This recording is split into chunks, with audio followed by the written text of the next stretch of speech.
பிரதமர் மோடியின் deep fake காணொளி.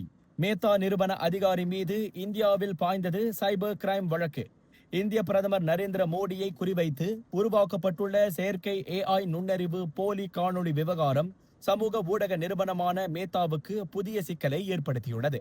பல்கலைக்கழக மாணவர்களின் போராட்ட காலத்தில் பிரதமர் மோடியை இழிவுபடுத்தும் வகையிலான டீப் ஃபேக் AI காணொளி ஒன்று சமூக வலைதளங்களில் தீவிரமாக பரவியது. இதையடுத்து இந்த அவதூறு காணொளியின் தோற்றுவாய் எது என்பதையும் அது வேகமாக பரவுவதை தடுக்க மேத்தா நிறுவனம் எடுத்த நடவடிக்கைகள் என்ன என்பதையும் கண்டறிய இந்திய சைபர் கிரைம் காவல்துறை விசாரணையை முடுக்கிவிட்டுள்ளது. முன்னதாக AI வழி உருவாக்கப்படும் போலி உள்ளடக்கங்களை கண்டறிந்து அகற்றும் தொழில்நுட்ப நடைமுறைகள் குறித்து விளக்கமளிக்க மேத்தா பிரதிநிதிகளுக்கு காவல்துறை சம்மன் அனுப்பியிருந்தது.